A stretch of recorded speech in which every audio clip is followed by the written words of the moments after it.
Thank you very much, Trinity Academy. The voice of the youths must be heard. Thank you very much. And without wasting time, thank you very much. At this juncture, before we go into the proceedings, we'd like to hand tonight to the Lord. And to do that for us, I'd like to call on Bishop John Oyejola, Catholic Bishop of Osogbo Diocese, to lead us in prayer. My Lord Bishop, I'll bring the microphone to you. In the name of the Father, and of the Son, and of the Holy Spirit. Heavenly Father, we thank you for your goodness and kindness to us all the time. We thank you for the creation of our country, Nigeria, for the creation of our state, Imo State, for the creation of our being. We are grateful to you for gathering us together today. We ask you to be with us in all we are going to be doing this evening. Be our guide, our director. We ask you to grant us peace in our country. Grant peace to us in Imo State. Grant peace to our hearts. Grant peace to our families. In all that we do today, bring glory to you and happiness to your children. We ask you to bless us in the name of the Father, and of the Son, and of the Holy Spirit. Amen. Thank you very much, our spiritual Father. Please, ladies and gentlemen, let us be seated. Your Excellency, our governor, your governor, the governor of Imo State, the very distinguished Senator Hope Uzodimma, your deputy, His Excellency Professor Placid Njoko, the chairman of today's occasion, retired but not tired, General Azubike Hejika, our chief convener and our former governor, Chief Ikedion Hakim, the secretary to the state government, Chief Cosmos Iwu, the deputy speaker of the State House Assembly, Right Honorable Benjamin Carlo, and your deputy, my very good friend, Amrachi Wanyawu, members of the State Assembly, members of the State ESCO, distinguished senator representing Olu Zone, Senator Ositi Zunaso, our royal fathers,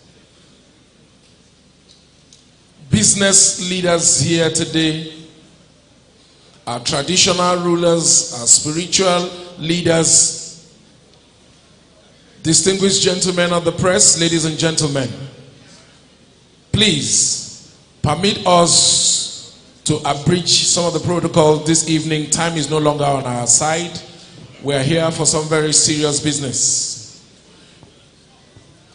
Yes, we have paid respect to the fatherland by doing the two stanzas of the national anthem.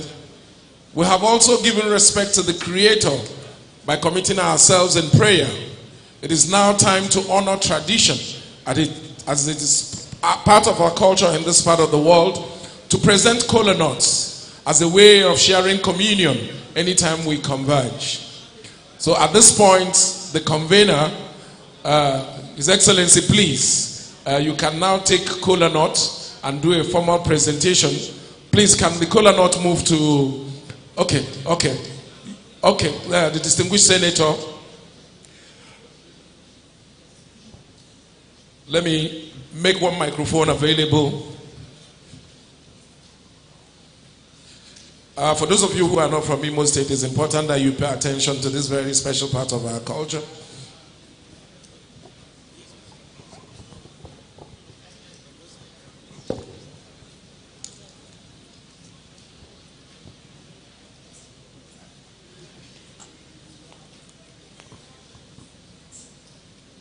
Ndi Imo kelenu Nigeria kelezuonu Ejima and the planning committee of Friends of Hope Woroji anana batamba nonga na masindo no Oji ga-agbapụ ọsọ gaba to the convener of this fundraising, His Excellency Dr. Ikedi Hakim.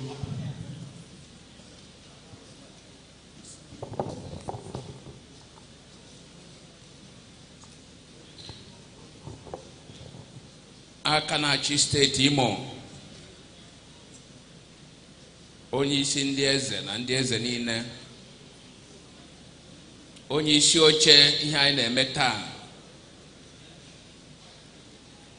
General Hejirika, biko anyị ewetala ọjị chijie n'ụka, ọtụtụ okwu anọzi n'ime ya. Biko aga m asị ka e were ọjị ka e wegere onye isi oche, iwegeziere onye isi oche.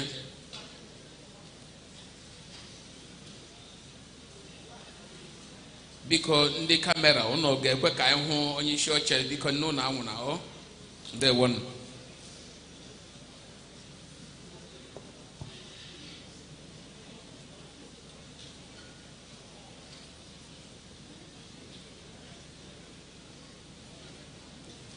Biko buru ọjị bunye chairman, bunye chairman.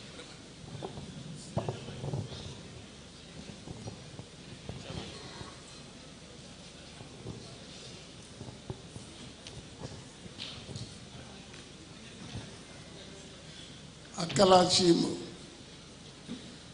mama ndị Imo kwenu,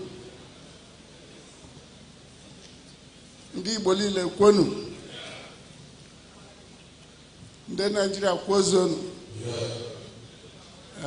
Ọjị erutara, na-etufuo ogo, m ga-asị ka m nye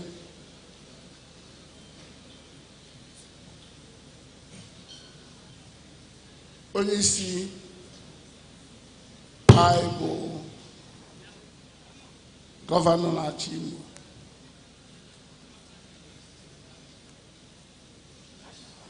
ọjị ewetara.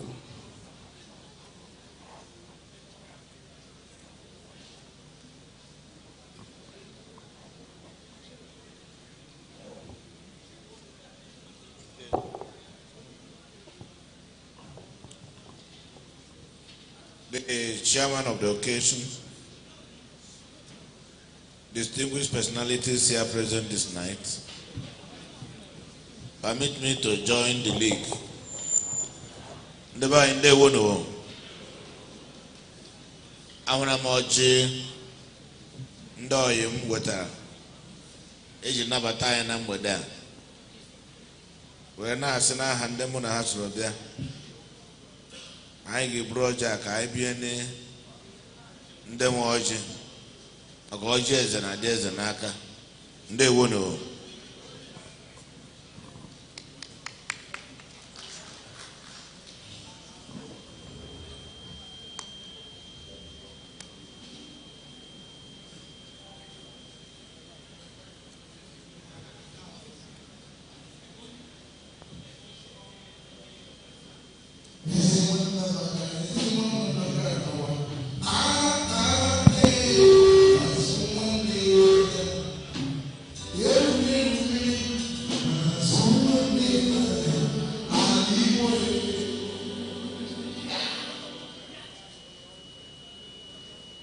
Imo State mmamman ndị Igbo ekele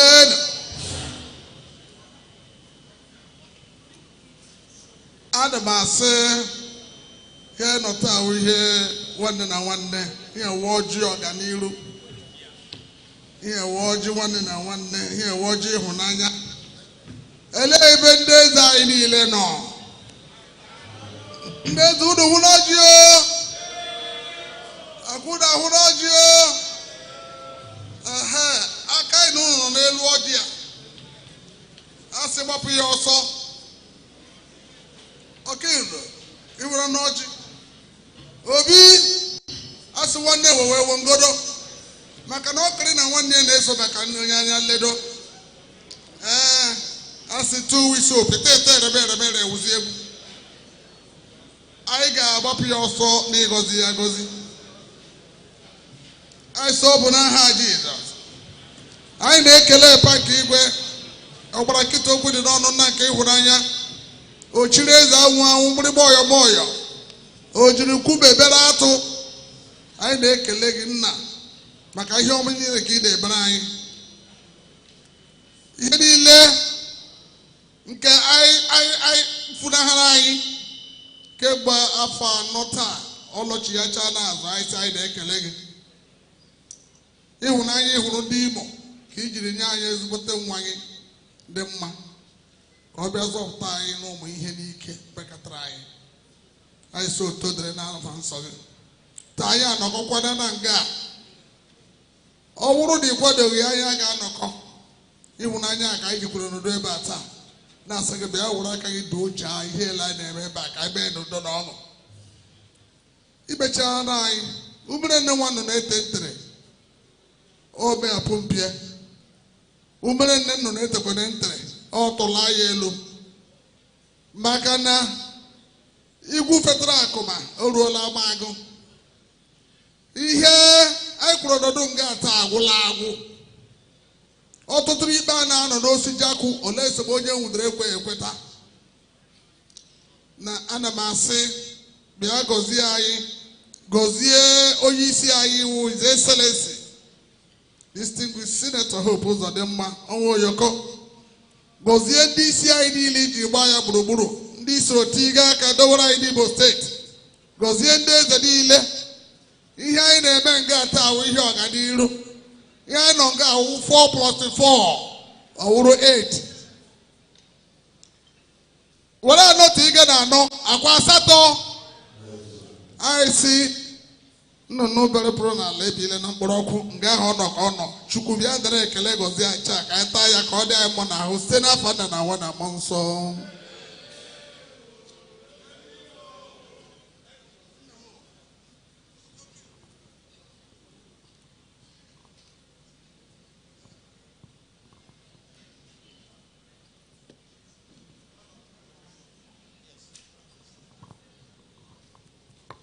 All right. I need to remind this August gathering that we are live on television. So if you are going to yawn anyhow, don't forget to close your mouth so that people in the house will not see your intestines. All right. Having paid respect to culture, we'll move on with the rest of the program. At this point, my colleague, my delectable colleague, Kate Hincher, please take us to the next item on the program. Thank you, okay. At this point, I'd like to call the chairman of the organizing committee of the Friends of Hope, Uzodimma, Senator Osita Izunaso, to please give us his welcome remarks. Please, let's make him welcome with a round of applause, please. Thank you very much, distinguished ladies and gentlemen.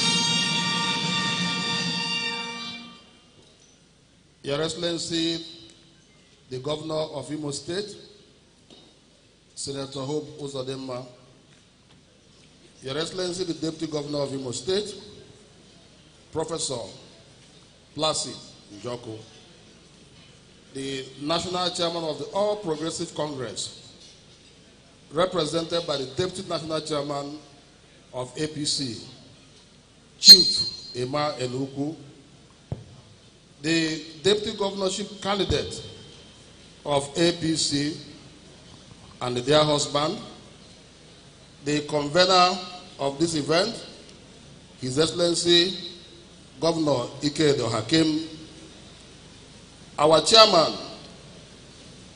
Lieutenant General Ehejrika, retired, the Speaker, Imo House of Assembly, the Deputy Speaker, the Chairman of Ndeze of Imo State, the Chairman of Elders Council, and the Deputy Chairman of Traditional Rulers in Imo State, let me respectfully rest on existing protocol.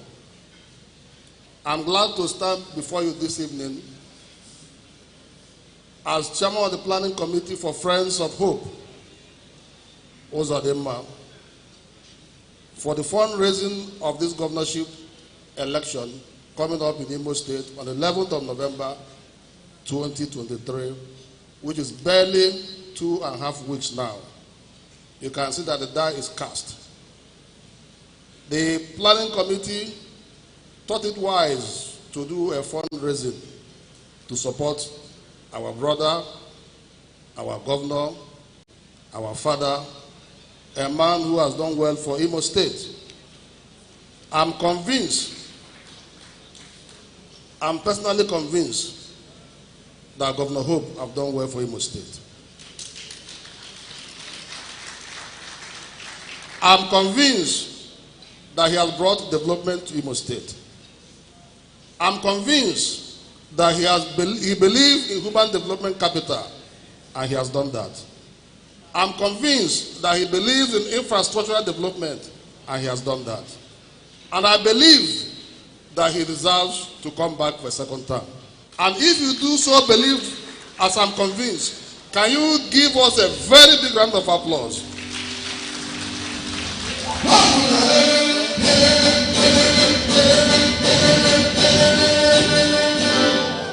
I know you believe.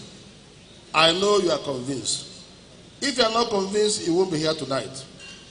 So, I welcome all of you. Our donors, I welcome you. Our friends from all over the world, we welcome you. We also welcome those of us who are resident in Imo State, Abuja, Lagos, and other places of the country. We say you are most welcome. The donation log has already been created for Friends of Hope with the sole aim of raising funds for this election.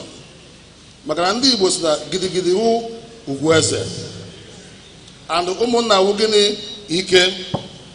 So all proceeds generated from the fundraising will be specifically channeled to this election. Feel free, make your donations for yourself, for your friends, for your well-wishers, and for your associates. On this note, I welcome all of us, and may God bless us. That applause is quite weak. Please, can we have a round of applause? Warmer, warmer, warmer. Thank you. All right. Thank you very much. The very distinguished Senator Osita Izunaso representing Oluzo. Your Excellencies, distinguished ladies and gentlemen, to speak next is a man who served this great country with distinction, rose to a very enviable position in the Nigerian army before he decided to take a bow. But even after taking a bow, he's still serving his community and his people. Ladies and gentlemen, the chairman of today's occasion is no other than retired General Azubike Ihejirika, former Chief of Army Staff, the Federal Republic of Nigeria, CFR, GSS, PSC. Please, a big round of applause. He deserves, once a general, always a general. You're welcome, sir.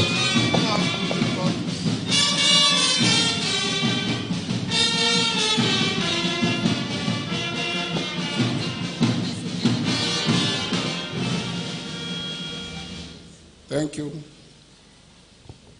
Your Excellency, distinguished Senator Hope Uzodimma, the Executive Governor of Imo State, Your Excellency, the Deputy Governor, Dr. Placid Njoko, Your Excellency, the incoming Deputy Governor and the wife of my good friend, Ihuoma Eko Maru.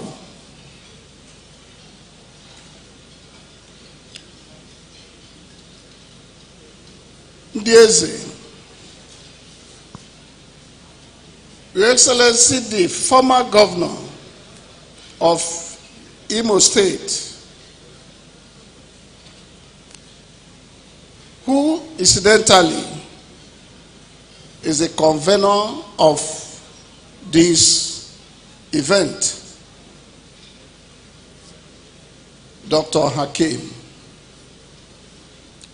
The chairman of the organizing committee,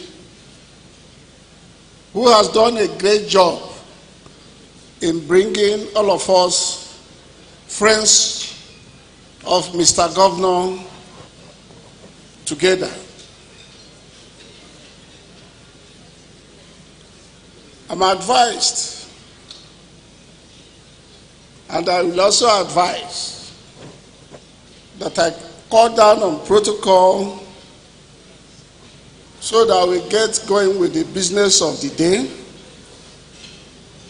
which is to raise some funds, reasonable funds, to support the campaign of the governor of Imo State for his second tenure. We are not just supporting the governor, we are supporting good work.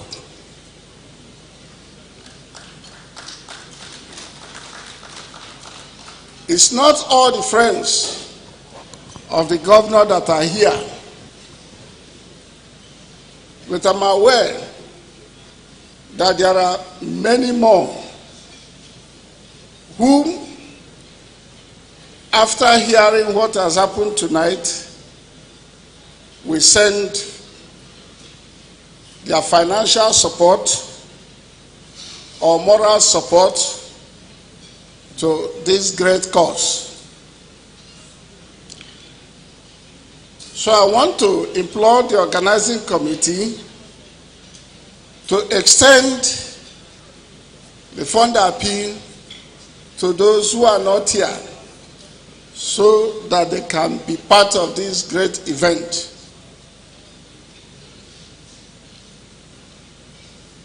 For those I've not recognized, I believe that the MCs will take care of that. But I cannot fail to mention some of my retired colleagues who are from Imo State, who are so passionate to be here. And interestingly, they come from the 3 senatorial zones of the state. I'm talking of people like Major General Ognedo, Major General Njoko, Major General Umelo,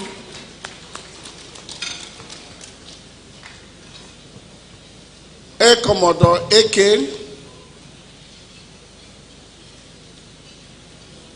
and quite a number of others. I have chosen to mention their names because when they learned of this fundraising, they also sent their financial support, which I'm to deliver.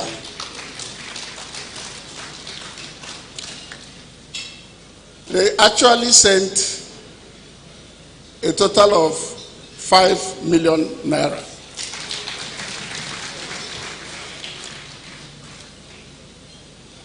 Having said that, when infrastructure is built in a state, it is not just those from the state that benefit.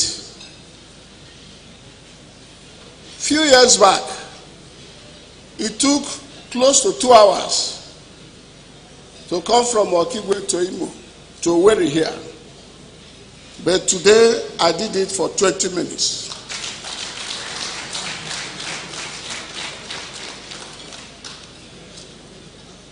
Let me commend the governor for the great job he has done on infrastructure. I also recall that a few weeks ago, he hosted a great gathering of who is who in Igbo land in effort to help resolve our TT problems, and to bring Ndibo together.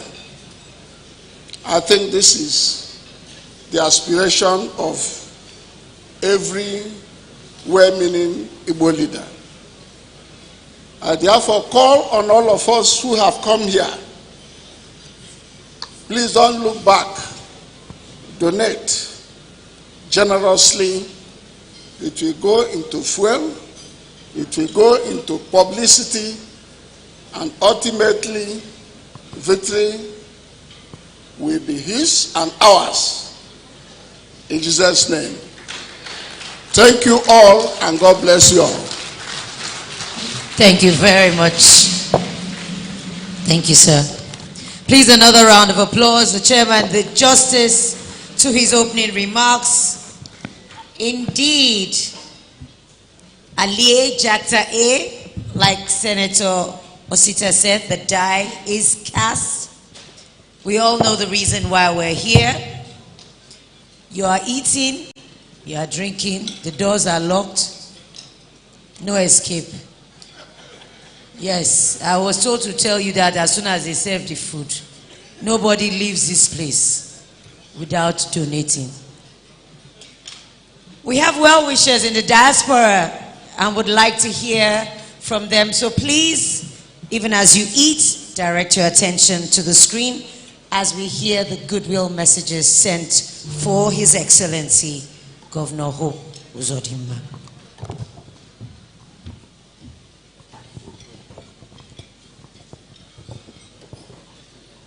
My name is Dr. Uzodimma, based in Laos. I want to use this opportunity to thank the friends of our Governor of Imo State, distinguished Governor Hope Uzodimma, for the fundraising you guys are doing today. I'm very, very impressed with what our governor has done in terms of road network on the education and health. Time will not permit me to say everything he has done for Imo State. Because if I have to do that, it will take about 30 minutes for me to enumerate the good work he has done for the Imo State. We have to get him elected so that we can know to do the good work. I want to thank you again for what you're doing for the election of our distinguished governor, so that on November 11, our first will celebrate. Again, thank you, and God bless all of you. Again, thank you. Together.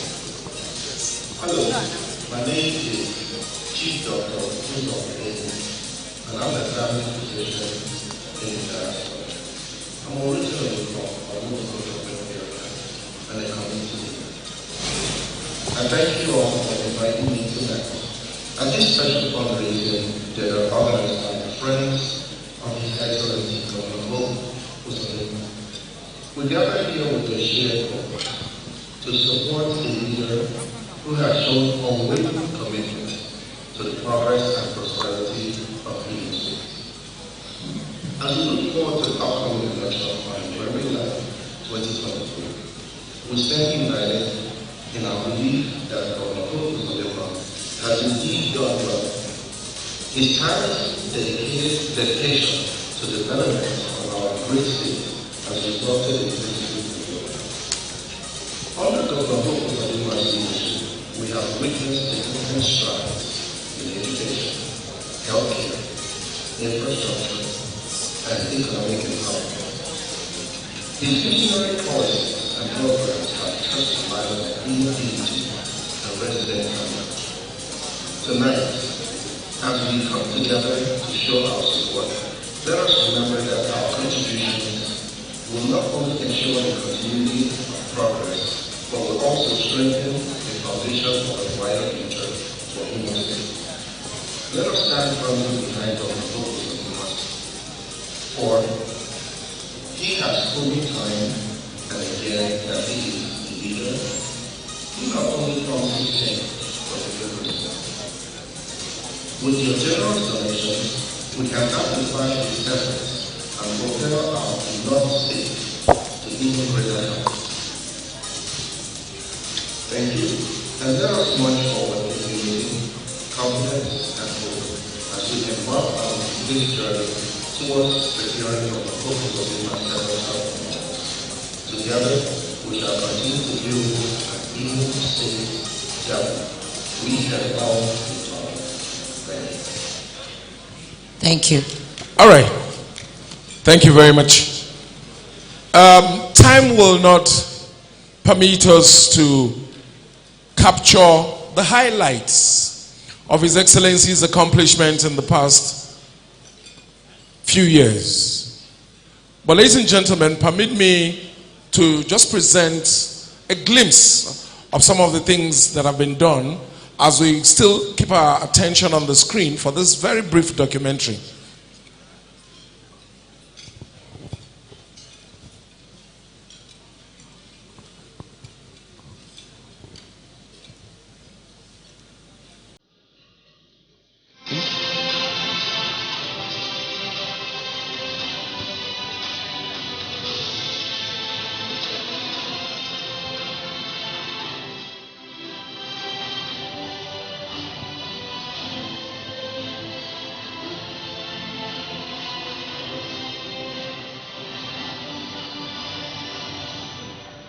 On the 15th of January 2020, when His Excellency Uzodimma took over the mantle of leadership as the duly elected governor of Imo State after a landmark judgment by the Apex Court of Nigeria, his inaugural speech showed clearly the leader who is well prepared for the job.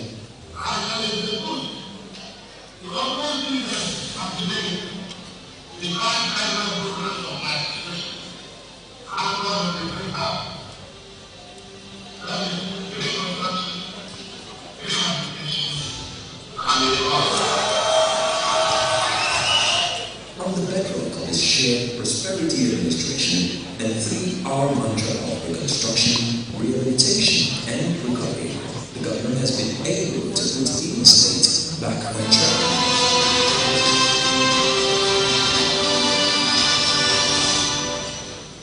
It is no longer news that Imo, as at 2019 was a laughing stock among committee of state, the state that was riddled with substandard projects, channel roads, and civic railroads, uncompleted hospitals and government buildings that couldn't even stand the test of time.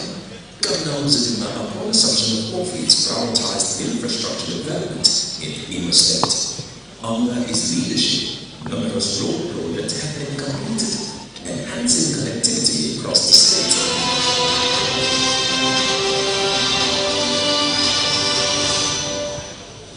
In the education sector, Governor Uzodimma believes that education is a cornerstone of development.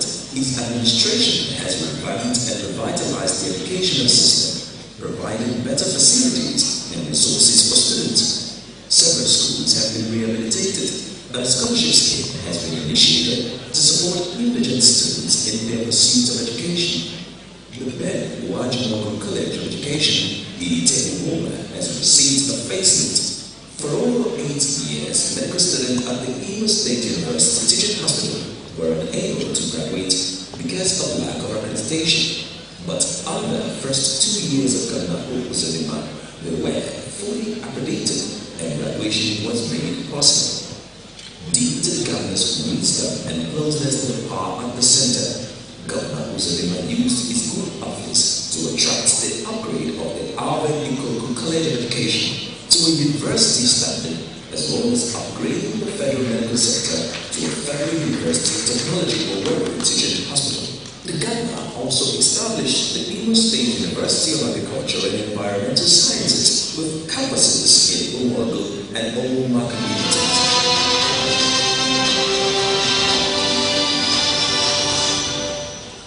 Governor Uzodimma's government has invested in the healthcare sector, resulting in the renovation and equipment of health facilities. The establishment of more primary healthcare centers, especially in rural areas, as well as the construction of 3 state-of-the-art and multi-millionaire general hospitals in all West, Owerri, and Owerri in local government areas. The state government also approved free medical insurance for all civil servants in the state under the Imo State Health Insurance Scheme, to enable all civil servants to have access to free health care.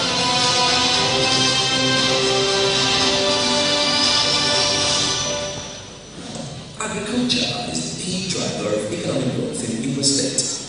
Governor Uzodimma's government has focused on promoting agriculture by providing incentives to farmers and investing in agribusiness. These have led to increased food production, job creation, and boost to the state's economy. Upper Palm was rehabilitated, and the government reinstated over 400 staff of Upper Palm that were sacked by previous administration. The place now boasts of producing first-grade palm oil, and currently the oil mill is producing 100 metric tons per day.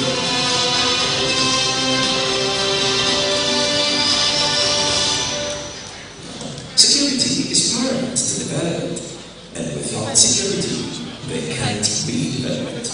These Governor Uzodimma is much aware of and has worked diligently to ensure the safety and security of the people of Imo State.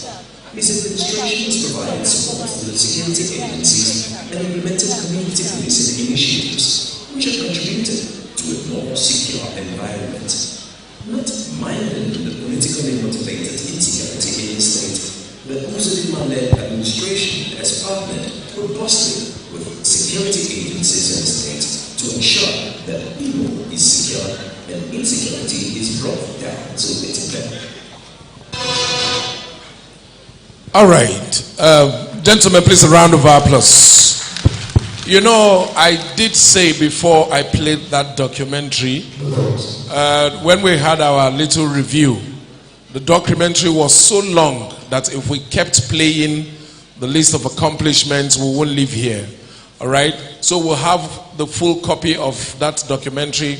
We'll probably play it on YouTube for you to go and check at your own leisure. For the sake of time management today, we are going to cut that short, all right? And we'll see it sometime on TV, on social media later, so that we can get to the business of the day. Because time today will not permit us to capture all those accomplishments. Thank you very much. Thank you very much, okay? At this point in time, distinguished ladies and gentlemen, I'd like to call on the convener of tonight's fundraising event in the person of His Excellency Dr. Ikedi Ohakim, former governor of Imo State. I cannot hear your applause. I cannot hear you. I'm my boss. Your boss? Yes. Okay.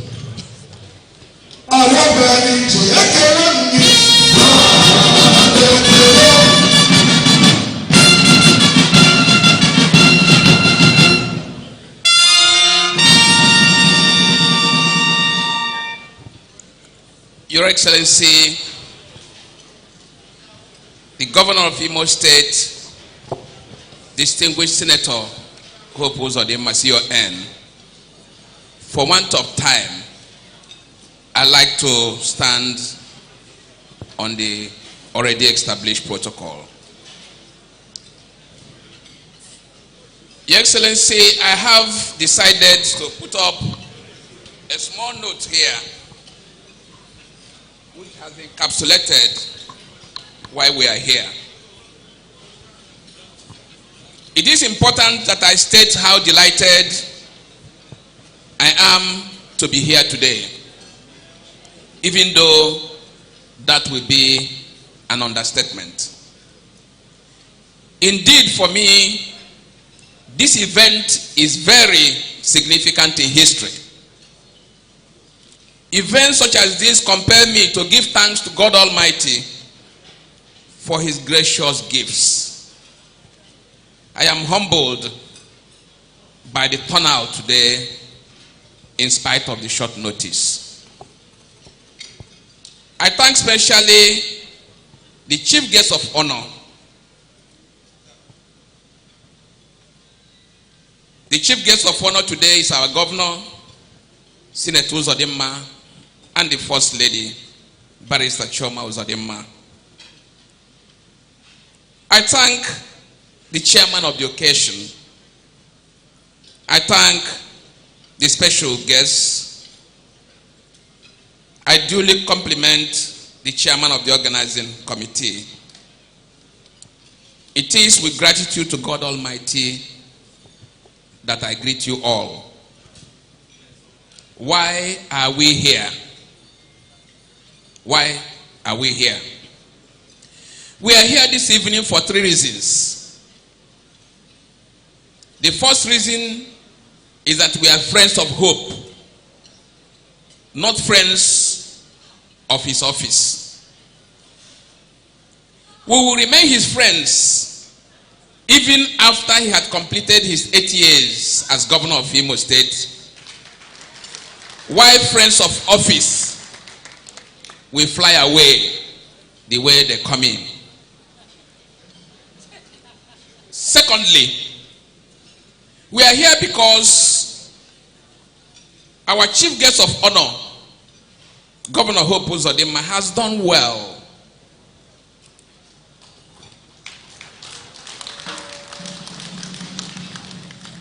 I marvel when people appraise the achievements of the Uzodimma administration only by tabulating the numerous projects executed or ongoing without counting on the leadership lessons that could be learned from his unique approach to governance.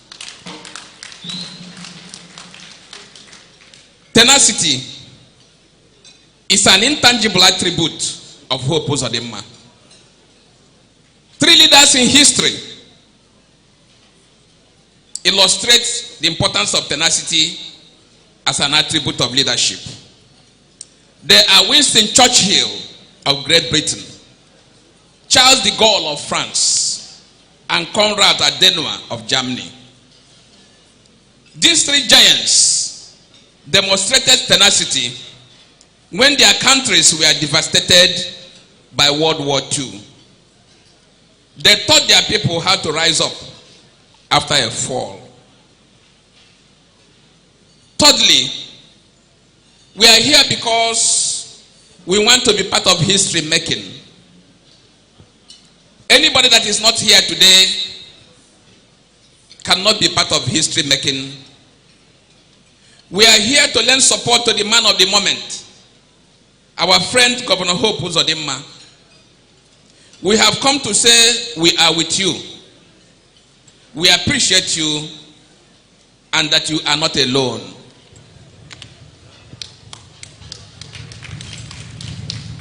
There is one thing our being here tonight will do for us all. After tonight, we will be able to tell our children or grandchildren, maybe in 10 years' time, that we are part of Uzodimma's marvelous history.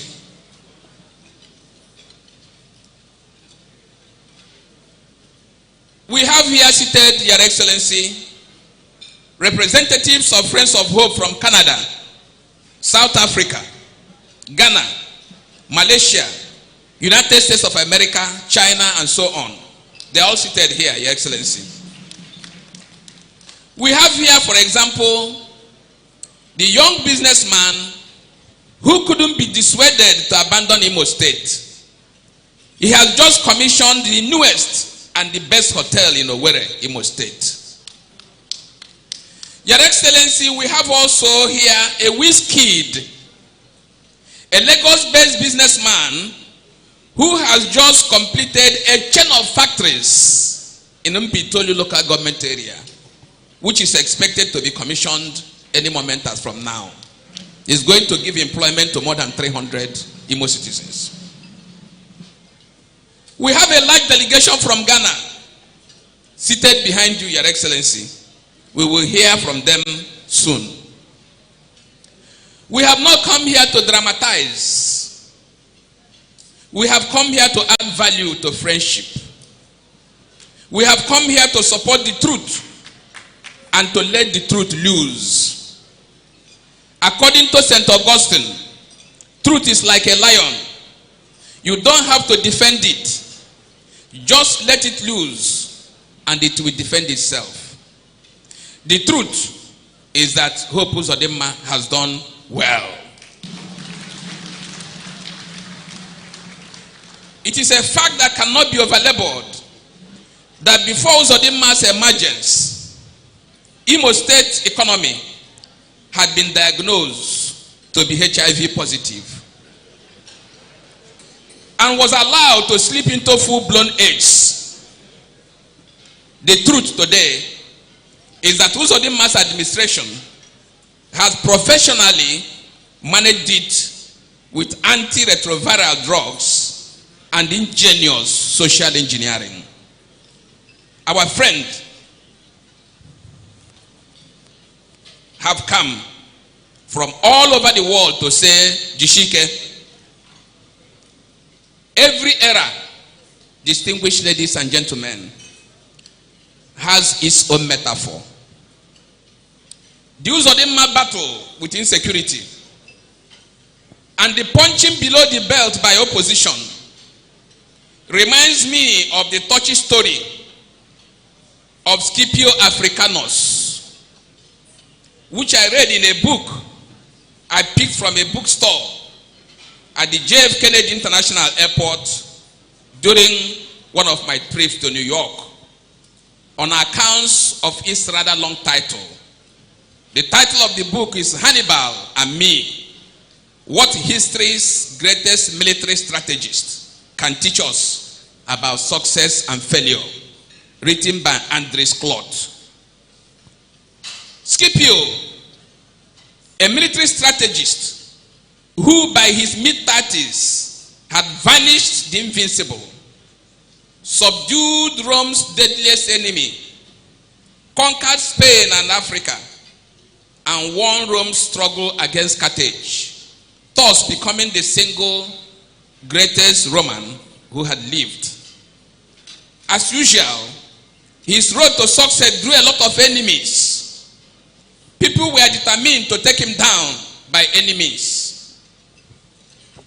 A very grievous allegation of insecurity lapses and corruption was leveled against him.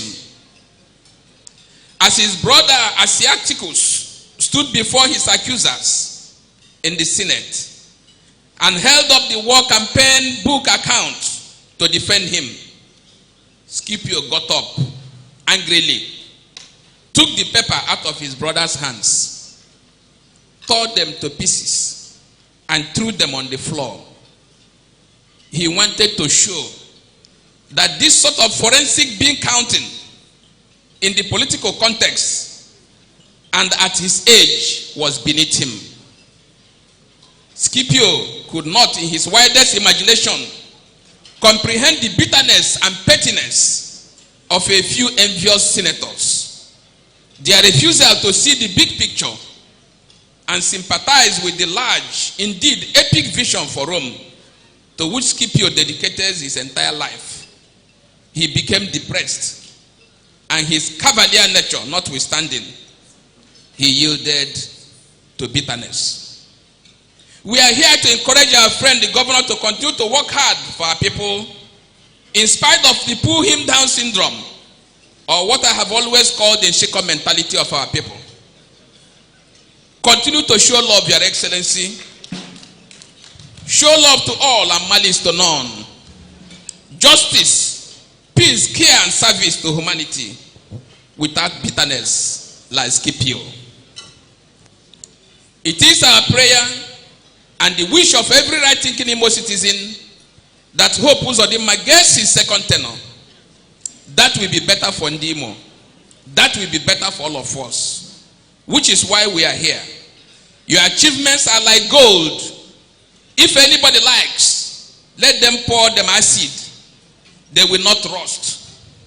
Ladies and gentlemen, the die is cast. The stage is set. I welcome all of you once again. My prayer is that God will continue to bless all of us, guide us and protect us.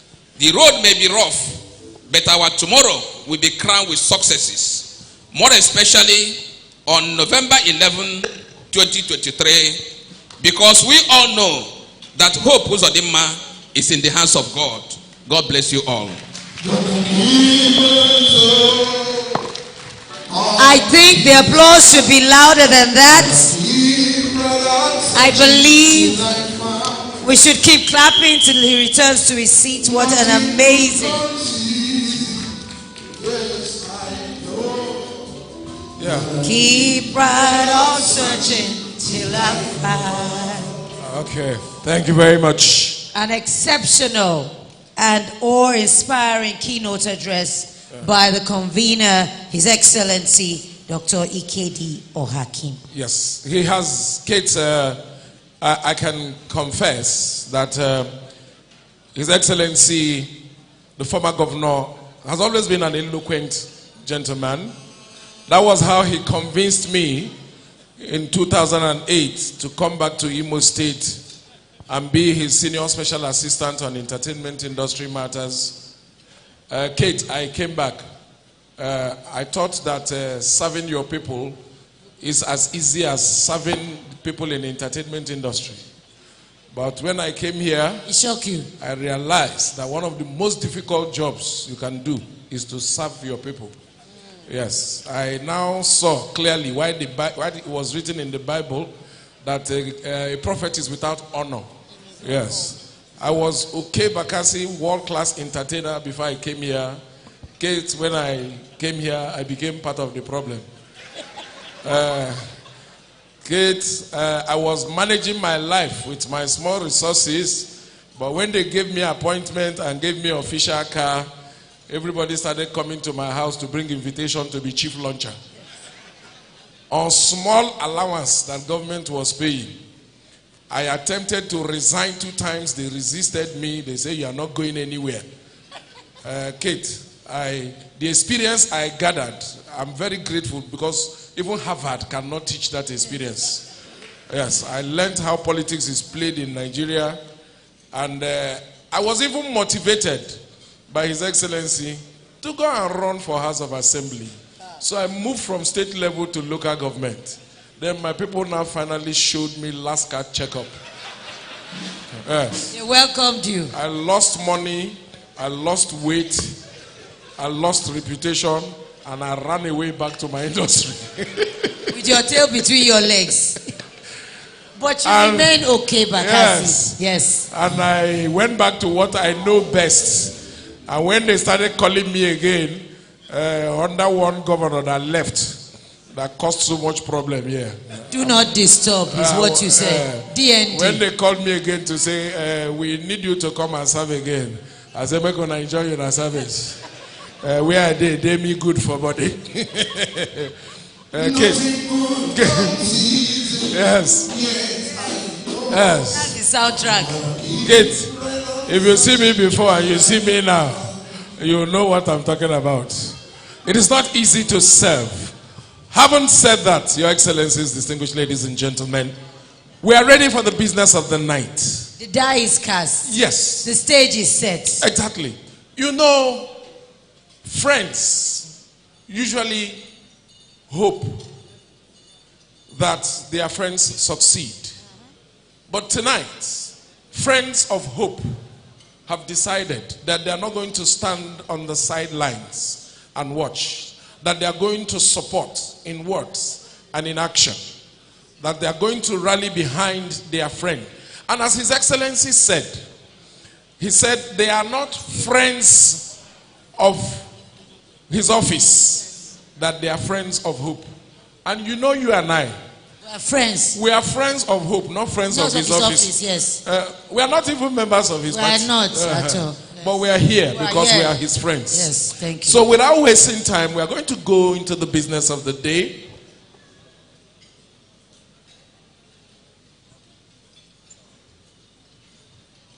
So we are going to go into the main business of the day. I know some of you will be wondering, a governor, a sitting governor, running for re-election, why does he need your support? But if you remember what one great Nigerian musician said to us, DJ.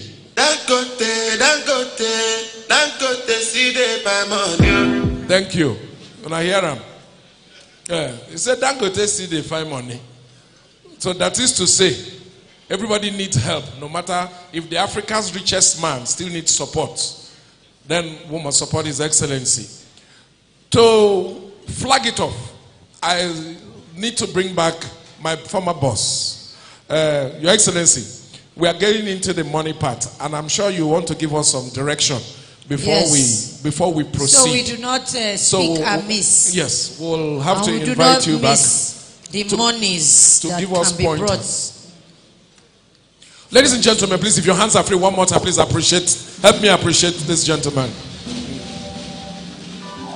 Your Excellency, distinguished ladies and gentlemen, please, this is an official announcement.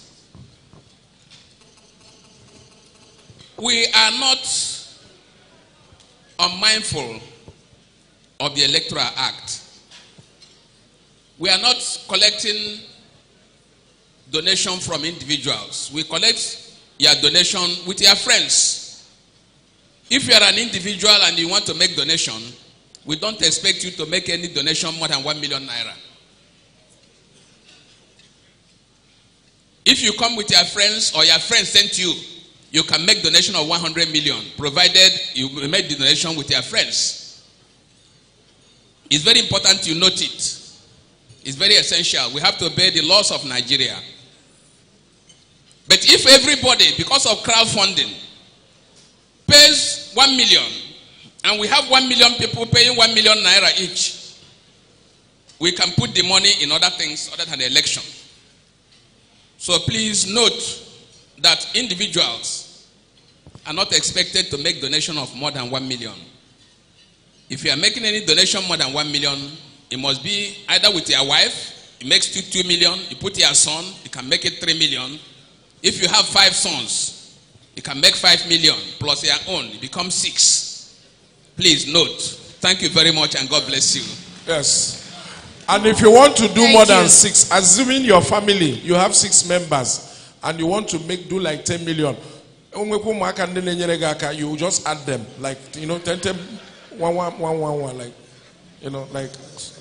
Thank you for that clarification, Your Excellency. Just saying, please take note. If you are an individual, if you come with more than 1 million, we'll give you your change. Yes.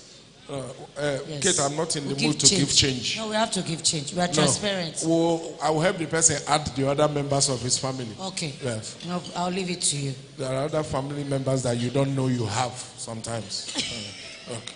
All right. Without wasting time, in no particular order, ladies and gentlemen, we have come to the main part. And I know that the caliber of persons that we have in this building, they are more than equal to the task. First of all, the funds that will be raised today, they are not going to the governor. They are going to his friends who are putting these resources together to support him. So it is not going into his hands, just so you know. But you're supporting him, and the super PAC, which is his friends, are the ones managing these funds. We have to be clear so that we don't match cable.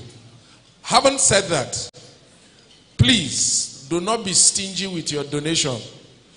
The Spirit of God is leading me to go in some directions in no particular order, because somebody has to start. Permit me, ladies and gentlemen, to say that if at any point you wish to speak, if you indicate, we will come to you. We'll either bring the microphone to you or you come to the podium. Remember, we are on live television. We'll come to you or you come to the podium here to make your brief speech. Please, we want the speeches very short, 1 minute.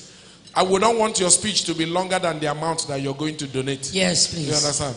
Please, don't tell us about your friendship history and how you people went to school together. We already know that part. Then you drop 500K. Just fast forward to the money that you want to give. That is what we expect to do. So having said that, let me start with the Onowu Nangara, the traditional prime minister himself. Ladies and gentlemen, please help me. Put your hands together for this gentleman as I welcome Chief Mike Ejiogu. Please, Chief, please, can you approach the podium? Let me whisper 1 or 2 things to you. Because Anakona Aka here, please put your hands together. A man is huge, tall, handsome. This is not the kind man where babes they see like this, they begin confess love.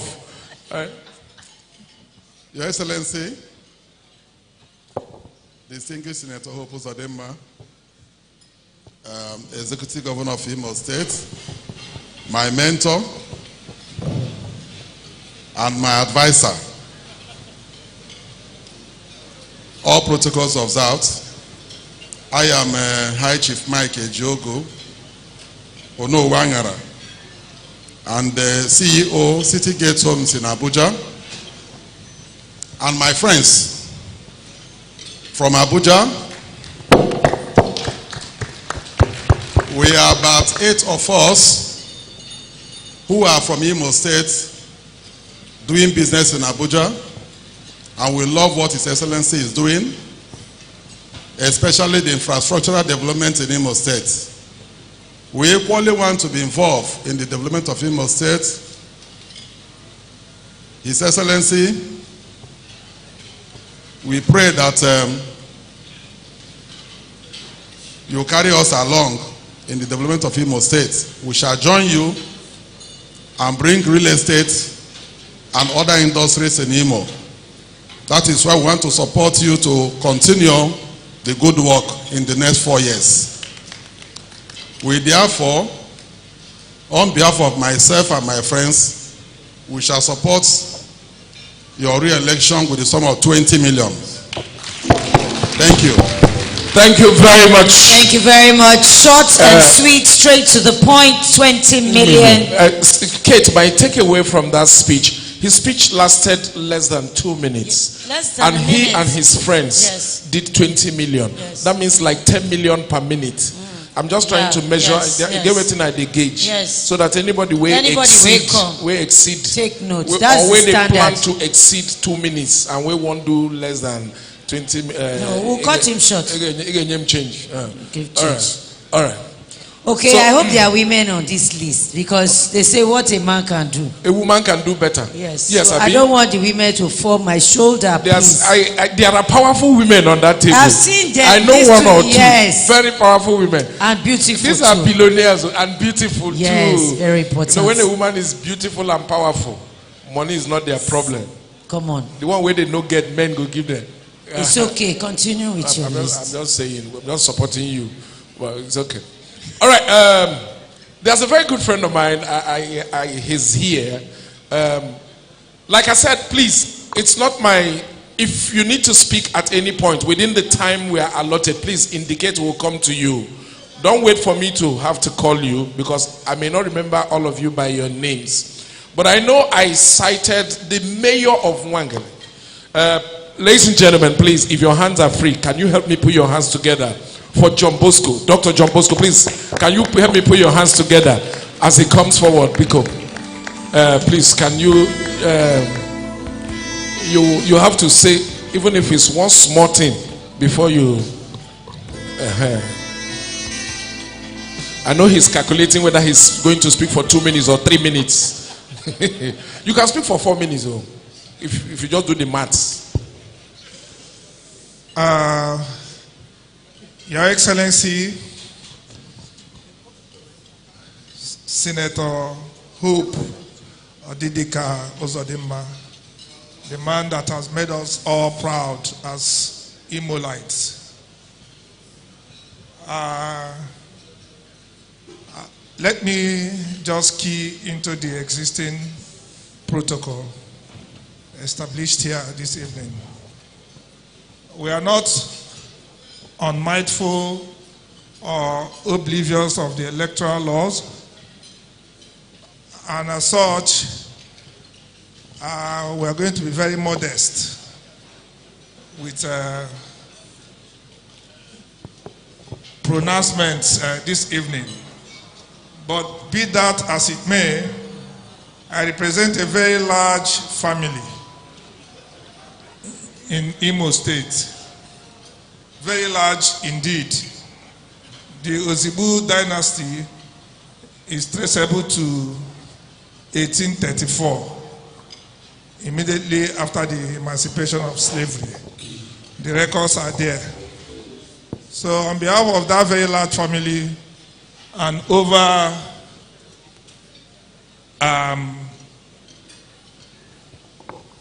great large number of members would support the re-election of His Excellency with 50 million naira. Hey! 50 million. It's getting hot. No, see, Kate, see, when I don't think I can stand here. No, when you're paying, you see, if you're paying attention, when a man is making a speech and he goes into emancipation of slavery, takes you his ancestry to tell you where they are coming from, pedigree. And you hear 50 million, you're surprised. You understand? I was going to allow him speak for 10 minutes. I think, yes, we can call him back. He didn't even do up to 5 minutes. No, he didn't. And he did 50 million. You can see we didn't get close to him. We just left him. Yes. On behalf of himself and his dynasty. Look at that. 50 million. Easy. Okay. Let me not look at this list. Please, the account number is on the screen. Yeah. Take notes, please. The account number is on the screen. Thank you very much. The screen to my right. Yes. I know there are people who are itching to speak for like more than 3 minutes and shock everybody. While you're warming up, I would like to invite a little birdie whispered to me that the husband of the deputy governorship candidate for the party, Barrister Sam Ekemaru, senior advocate of Nigeria, please, he wants to say something. Please, a round of applause. Can we appreciate this gentleman as he comes forward? Sir, with due respect, sir, I must yield the microphone to you, sir. This one, he's coming with escort. Kate, let's step aside. The money go push me and you down. The money go push me and you down. He's coming with dynasty. Your Excellency, as lawyers, we deal with evidence. That's why I came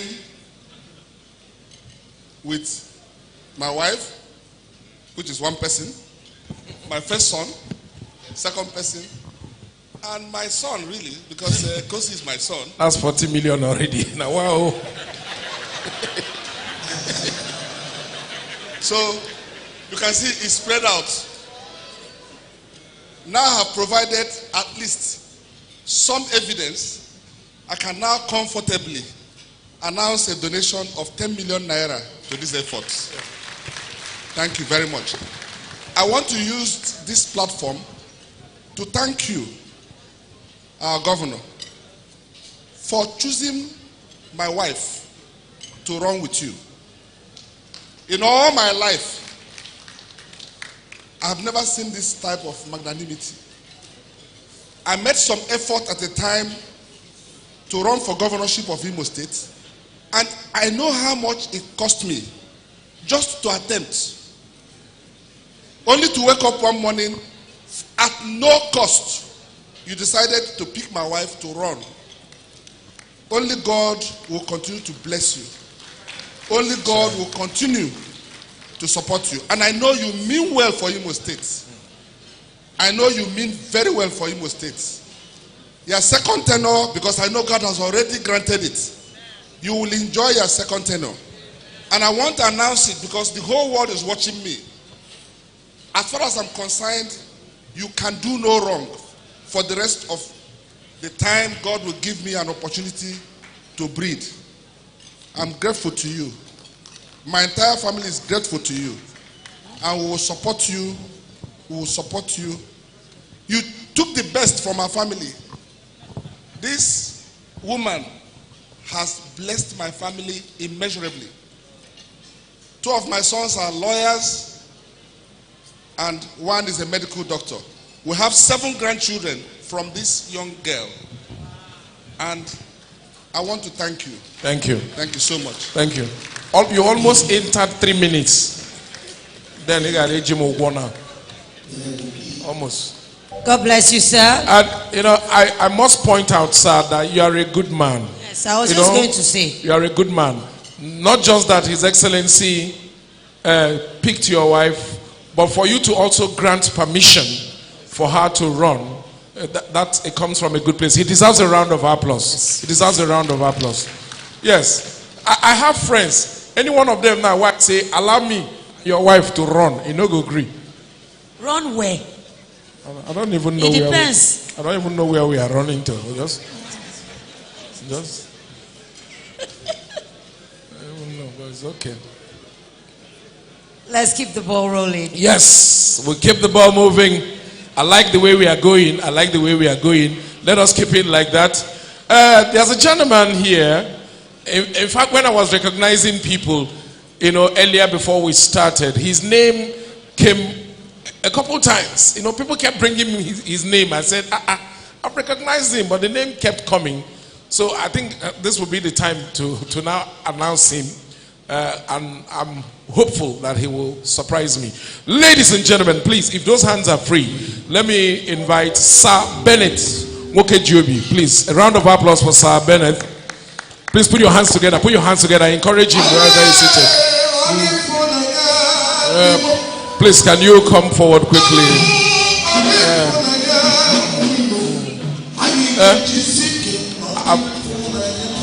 I've announced him like 4 times today. He has to be here.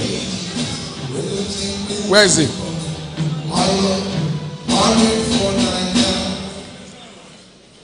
Mogana not tell me saying go peace because they brought his name to me to announce like 5 times.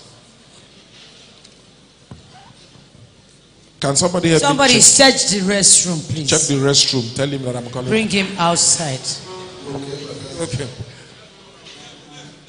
Okay. While we are waiting for him, because there are lots of powerful people.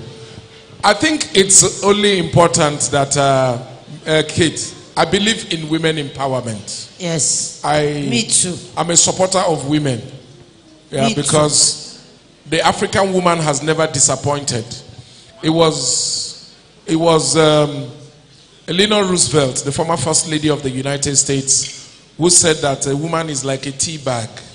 You cannot tell the strength until you put in hot water. That's right. Yes, and every time we have put our women in hot water or under pressure, they have given us good results. And I know some powerful women in the building. I think for gender balance and sensitivity, permit me. Yeah, I must call a woman.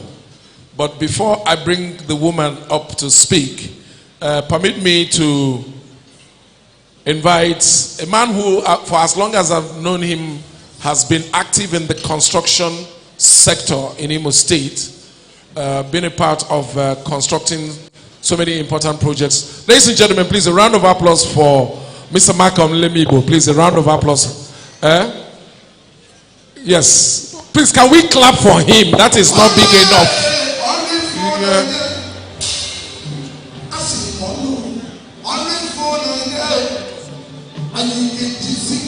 I salute you, sir. The engineering guru himself.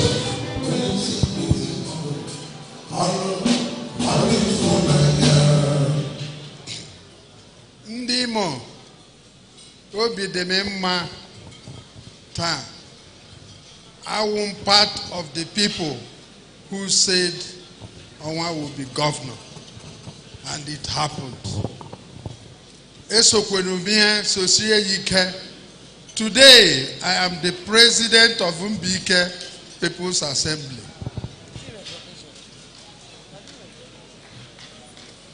One name Walker, the honorary deputy, one.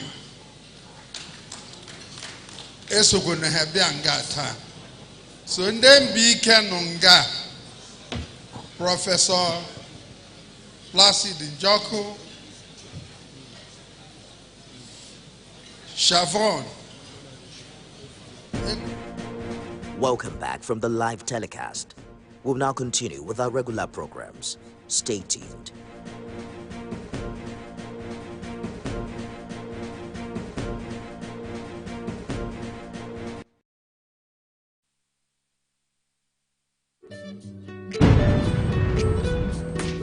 Bye, Mom. He's going to play in this weather. Why did you let him go? He might fall ill. And if he doesn't go out for practice, how will he win more trophies? To protect our family from illness-causing germs during the rainy season, we use Dettol soap every day. Dettol with Germ Defense gives you protection. Raining season brings a lot of germs, and Dettol soap's Germ Defense protects you from up to 100 illness-causing germs. Dettol soap is endorsed by the Nigerian Medical Association. Be Dettol sure.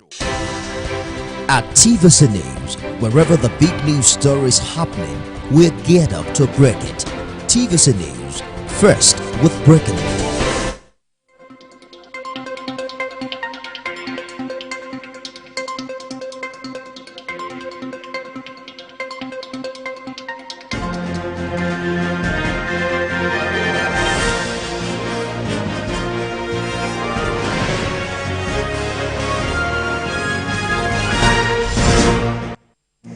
Hello everyone, this is TVC News at 10. Our top stories tonight. Victory affirmed as President Tinubu says he is resolved to do more for Nigerians. Opposition People's Democratic Party, Labour Party react to judgment, describe it as disappointing. Outside Nigeria, Israel declares raid into Gaza, preparation for next state of combat, as President Putin warns of escalation.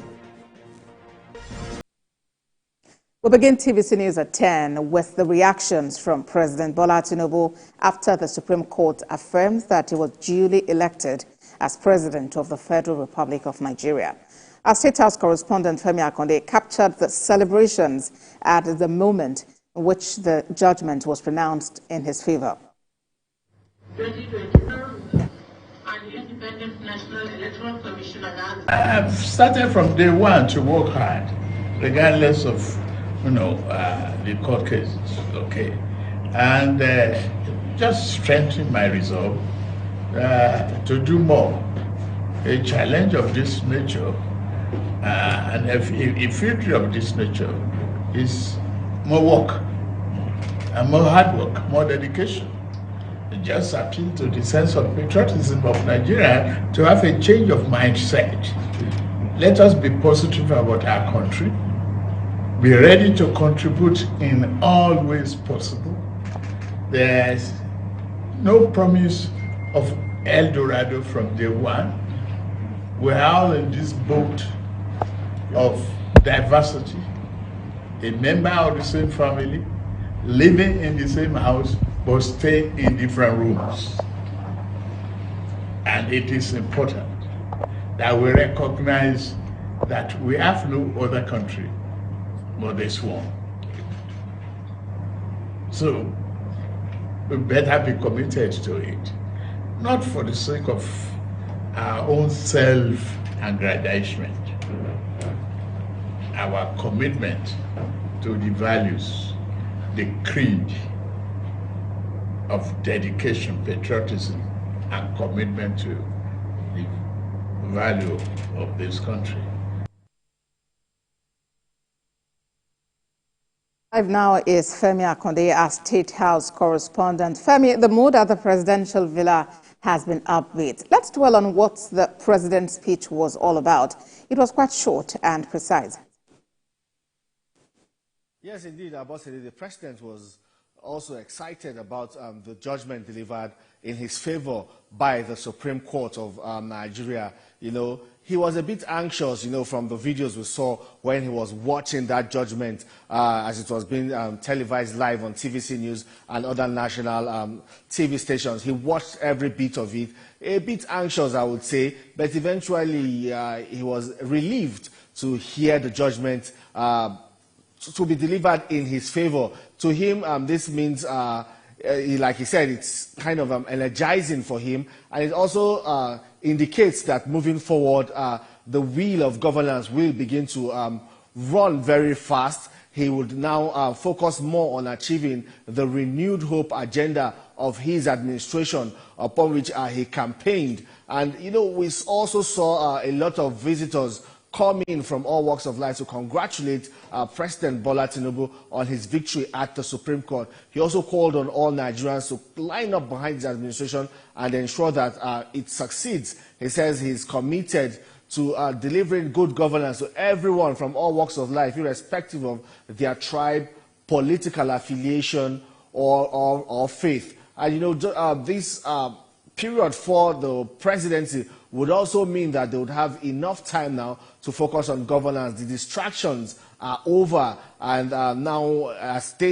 from what President Bola Tinubu is saying, that Nigerians can indeed begin to see, and feel, and also touch those promises that he said his administration will implement, especially some of the tough decisions he's taken that has been taken by his administration, the removal of fuel subsidy, which they say is in the overall interest of Nigerians. And they say in the coming days, all of these deliverables will begin to manifest. Abasadi. And Femi, congratulatory messages have been pouring in. Talk to us about those visits and the excitement greeting the Supreme Court judgment.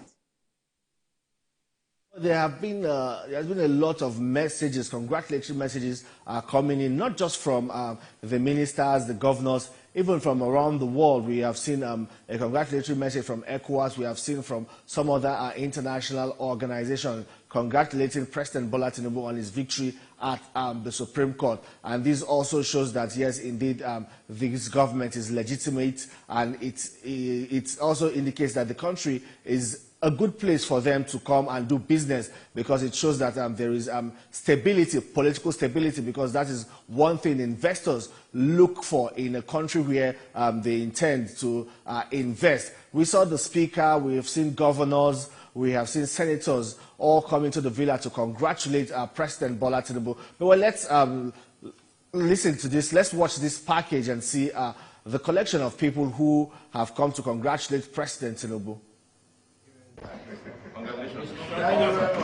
The mood in the presidential villa was that of intense excitement and relief after the Supreme Court delivered its verdict on a legal battle that started immediately after the Independent National Electoral Commission declared President Bola Tinubu as winner of the keenly contested election. All through the period the judgment was read by the justices, President Bola Tinubu was glued to the TV set, perhaps anxious and uncertain about the outcome. Eventually, President Bola Tinubu's fate was sealed and affirmed as the duly elected president of Nigeria after he secured the highest votes cast on the ballots. The presidential villa became a revolving door for visitors who had come to congratulate the president and commander-in-chief of the armed forces of the Federal Republic of Nigeria. I think the highest, judicial body in our country has expressed themselves, very clearly. And there were no dissenting voices. It was all 7 of them that were on the same page. And so what that tells us is that whatever might have been a difference, let's put that behind us. It's a victory for all. I'm sure Mr. President too will have alluded to that. And what we need to now have is clear governance. We must have, a clear direction on how to, get all hands on deck. I think this time around, after this pronouncement, we have no excuse but to go back to business as usual, to go back and reset our agenda and see what we can be able to do for the people of Nigeria for the next 3.5 or 4 years. For this to have been now put to bed, put to the locker, means so much to me as a person and to all of us Nigerians. For those who might feel sort of anxious, my word to them is there are a series of seasons to come out for this. Today it's a blessing for Nigeria that our sitting president carries the day. President Bola Tinubu says the victory at the Supreme Court has further energized and strengthened his commitment to continue to serve all Nigerians of all political persuasions, tribe and faith. Femi Akonde, TVC News, Abuja. In this next report, let's bring you more reactions from the presidential villa. shortly after the Supreme Court upheld the victory of President Bola Tinubu.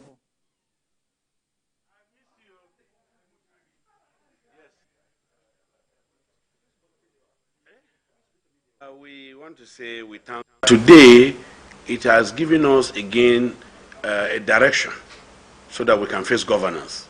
Mr. President, the distractions from social media, from all the paparazzis on issue of litigation against the president and the 2023 election has now been laid to rest.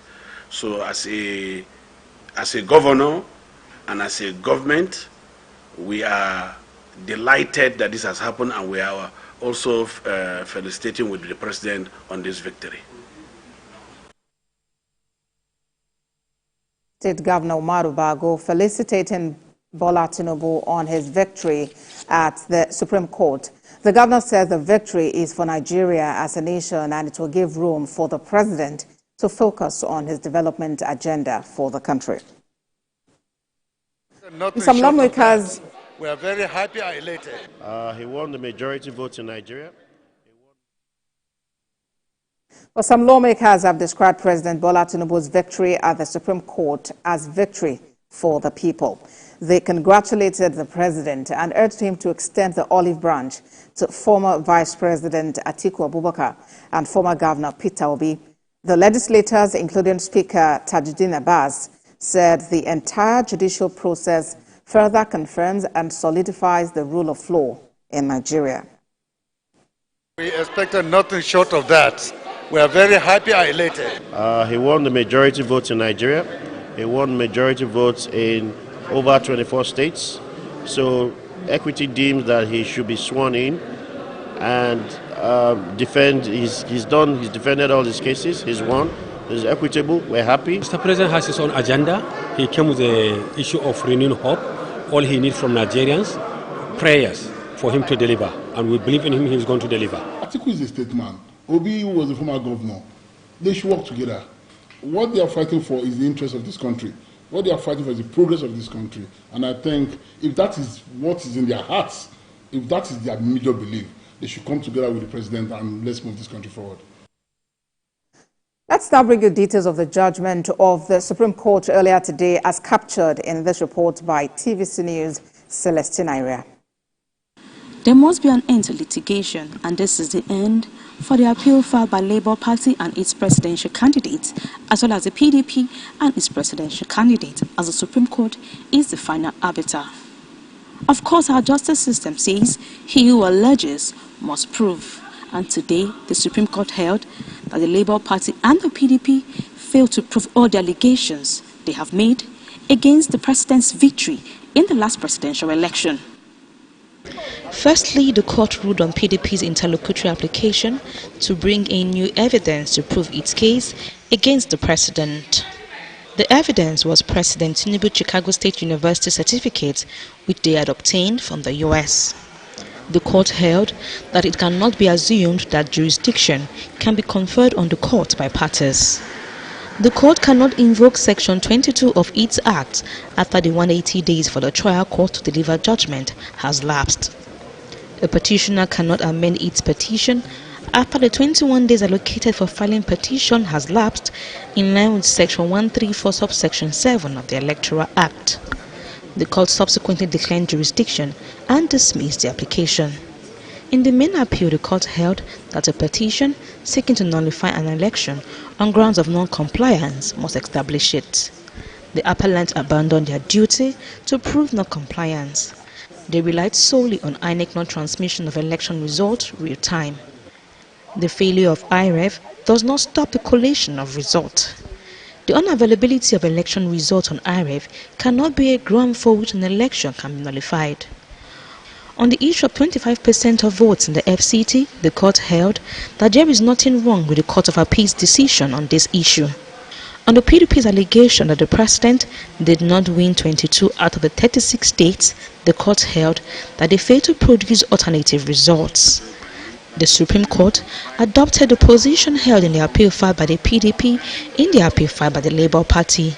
Both appeals were dismissed for lacking in merit. Celestine Iria, TVC News, Abuja. Celestine Area has been following the case from inception. She joins us live now from Abuja for more on today's judgment, which marks an end to litigations on the 2023 presidential election.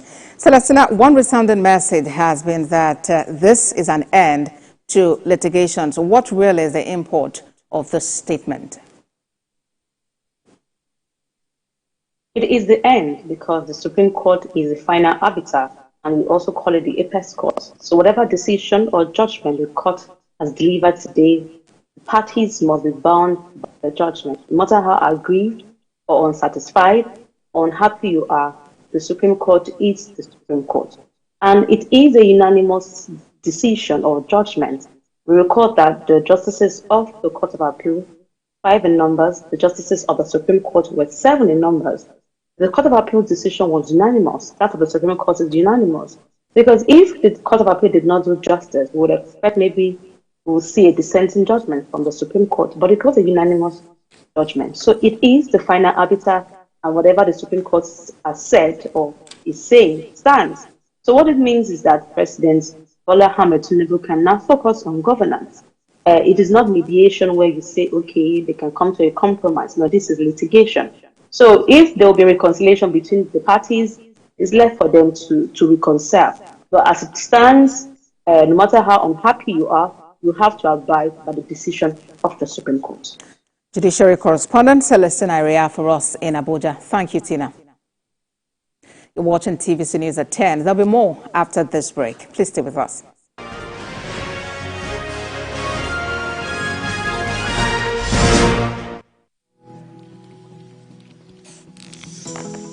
To give the confidence that only comes from knowing you are fully sorted. To show up for you just when you need a hand. And when retirement comes with all its worries and storms, to ensure we will stand by you and give you the coverage that you deserve. Make the perfect choice. Choose PAL Pensions today. PAL Pensions, your pal for life.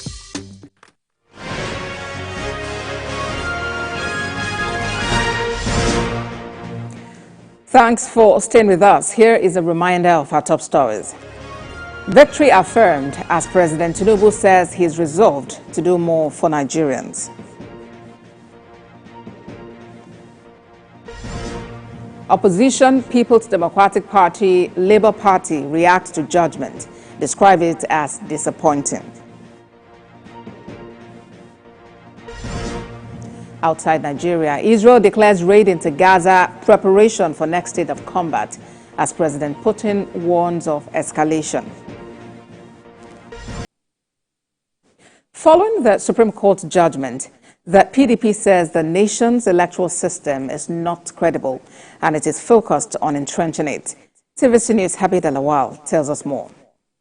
Standing here at the national headquarters of the People's Democratic Party, who have expressed profound disappointment by the loss it suffered at the Supreme Court.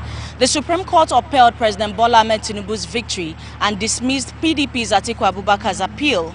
Following the development, the PDP said in a press statement it released some hours after the judgment, it said the nation's electoral system is not credible and it is focused on resetting it. Its candidate, Atiku Abubakar, is yet to officially react to the Supreme Court's judgment. TVC News tried to get reaction from PDP's candidate Atiku Abubakar, but were denied entry. About a month ago, Atiku Abubakar, at in a world press briefing, revealed that only the verdict of the Supreme Court, which is the last resort, will stop him from his pursuit on the election matter. It will be recalled that Atiku Abubakar filed the petition against the declaration of the All Progressives Congress and Bola Ahmed Tinubu as winners of the February 2023 presidential election by the Independent National Electoral Commission, and also seek the court's approval to admit a fresh evidence, which the Supreme Court says it has no jurisdiction to admit. Habib Alawal, TVC News, Abuja. Leadership of Labour Party has reacted to the Supreme Court judgment affirming the 25th of February presidential election, saying it is a miscarriage of justice. The party's national chairman, Julius Abure, said the party is indeed shocked that even the Apex Court would toe the line of an earlier judgment in spite of all the flaws associated with it. Institutions that cannot rise to the occasion and courageously defend democracy and the voices of the people. However, there are great lessons to be learnt. What transpired in Nigeria since February 25th presidential election is a clear testament that our institutions are not working. For more on this, let's speak with the spokesman of the Obi Dati Presidential Campaign Council, Yunusa Tanko. We'll also be speaking with Ajibola Basiru, who is National Secretary of the Governing All Progressives Congress. Let's begin with you, Mr. Tanko. Your party says the judgment is unacceptable. What is next for your principal, Mr. Peter Obi? Well, we have resorted to go to the Citizens Court. What I mean by the Citizens Court, we have done what is democratically enshrined for us to do, and that, of course, is following the judiciary's position gradually to a bus stop called the Supreme Court. Unfortunately, the people are not so satisfied with the verdict of the Supreme Court, considering that there are very serious issues that were raised in the judgment that was passed in by the Presidential Petition Court, and then which dovetailed into the Supreme Court judgment. I.e., for example, how do you explain that a political party like Labour Party obtained a certified true copy from the Independent Electoral Commission, and here the Presidential Petition Court is saying that those particular documents were a fabrication of the Labour Party. And the INEC did not even deny this particular fact. And these are issues that have led to a very serious debate within the intellectuals who are even thinking that could the judiciary or the Supreme Court now be the final arbiter. I'm quoting the words of Leonard Silk, Odise Agbakoba. And there are discussions being carried on that, look, the way in which our judiciary is going is like it is now for a highest bidder. And all of our institutions gradually are just going into the hands of one man. I hear you, Mr. Yunusa, but then I'm curious, when you say you're going to the Citizens Court, what do you mean? What I mean by Citizen Court is now, we are now leaving this particular judgment to the judgment of the Nigerian people to decide whether they are satisfied with this particular position or not. Because as it is now, every Nigerian, you can see, you are claiming that you won an election with 8 million people. How many souls did you see on the street jubilating? That's to tell you that the people are not satisfied and not happy with such judgment. And that is exactly what we mean when we say we go to the Citizens Court. So are you saying that you, Mr. Yunusa, that you or your principal would not accept the olive branch as extended by Mr. President? We can only accept an olive branch when we know we are being defeated clean and clear based on the provisions of the law and the processes of the election. We have already taken our stand. We are disappointed in the judgment that was made. And you know, what we are challenging is far beyond even a democratic setting. It has to do with the personality of an individual who is supposed to be the president of the Federal Republic of Nigeria. As we speak today, cannot present his primary school certificate. As we speak today, cannot present to Nigerian people the secondary school certificate. But using the ambience of the law in which to protect those... I hear you, Mr. Yunusa. Thank you for sharing your thoughts with us on TVC News at 10. Thank you, Yunusa. Thank you. Thank you. Now let's turn to you, Mr. Basiru. What exactly is your reaction to the PDP and the Labour Party's reaction to the judgment? The PDP has said this is disappointing, while the Labour Party says the institution has failed them. On a lighter note, I'm not a Mr. I'm a doctor. Dr. Ajibola Basiru is my name. I would say, first and foremost, that congratulations to genuine Democrats in Nigeria, because we have seen the end of the road of the story of subterfuge, lies, and the anarchistic attack on democratic institutions, particularly the issue of judiciary, by people who unfortunately are sore losers. And it's quite unfortunate too that even after the final court of the land has made pronouncement, you see the opposition, element, seeking to undermine democratic institutions. If you seek power to seek to govern a territory like Nigeria, one expects you to show a level of decorum and modicum of respect for institutions. But when you have been, possibly traumatized by the loss at the election, then you will not stop, even when all civilized persons know that when there are adjudication and the adjudication has been determined one way or the other, then that put pay to it. More so, I know I'm a legal practitioner. I have been an Attorney General and Commissioner for Justice. There is nothing decided by the Supreme Court today that is not within the established electoral justice system in Nigeria. The Supreme Court was emphatic to say that any petitioner seeking to declare election invalid on the ground of non-compliance has double role to play. He has to show by evidence that there has been non-compliance and show that the non-compliance is substantial enough to invalidate the election.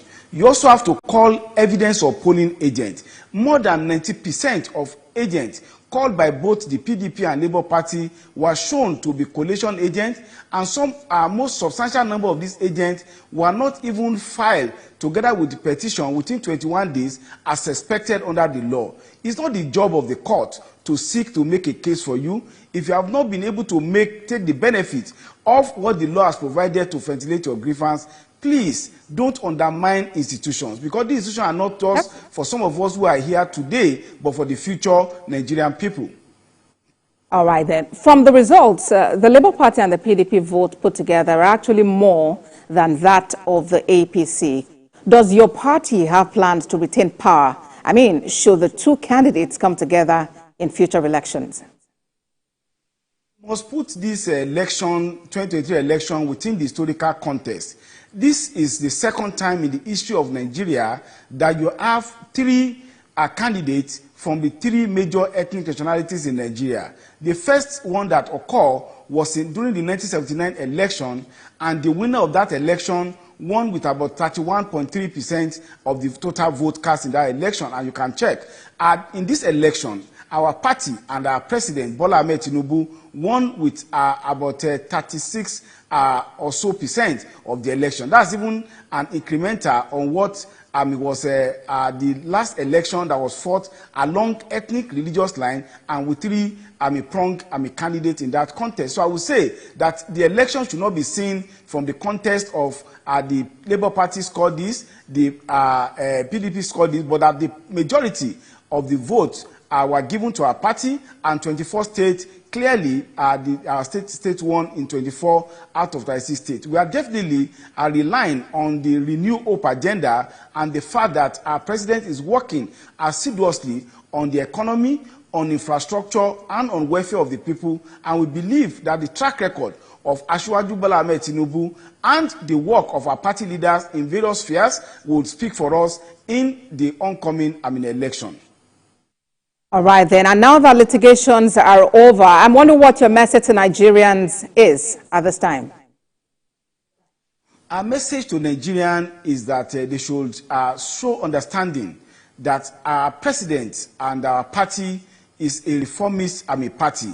We are trying to correct dysfunctionality in the structure of the economy and the structure of governance. And of course, with such kind of reformist approach, there will be inconveniences. So we seriously sympathize with Nigerian people with the challenges we are currently facing. We want to continue to implore them to exercise understanding and patience while they pray for the success of all efforts being put in place to ensure a better Nigeria by Asiwaju Bola Ahmed Tinubu. Ajibola Basiru is National Secretary of the Governing All Progressives Congress. Thank you for talking to us on TVC News at 10. Yeah, nice having this opportunity. Thank you very much. Other matters now. A group known as Concerned Elites of Rivers State says the meeting between the FCT Minister Nyesom Wike and the Israeli ambassador to Nigeria was focused on agriculture technology, security, and digital economy. The group insists the accusation against the minister of supporting Israel are baseless and untrue. They say the minister has the authority to receive representatives of foreign countries and news of him supporting Israel was spread to paint him in a bad light. Conclusions. Again, taking together the gamut of our offerings heretofore, we submit as follows. 1. That the President of the Federal Republic of Nigeria is at liberty to appoint any Nigerian to any office without consideration for tribe or religion. 2. That His Excellency Chief Ezewonye Zonwike, the Minister of the Federal Capital Territory, today is fit and proper to be appointed as Minister, and having not been found guilty of any infraction whatsoever, but rather works in tandem with the mission assigned to him within the ambits of the law and the Constitution of the Federal Republic of Nigeria, and the appointer himself, Mr. President, remains unshakable. Any call for his sack is therefore maliciously orchestrated and so cannot hold waters. President Bola Tinubu is commemorating the life and legacy of the late patriarch of the Tinubu family, Alhaji Kafaru Oluwole Tinubu, on the 20th anniversary of his death. President Tinubu extolled the sterling qualities of the late patriarch, who was a distinguished public servant, lawyer, administrator, and philanthropist. The president described him as the finest of men, who was an honorable man and noble. He believed in defending the weak against the strong and standing for what is just, even at the cost of personal liberty. The president says it was his fortress in the dark days of oppression and his rock.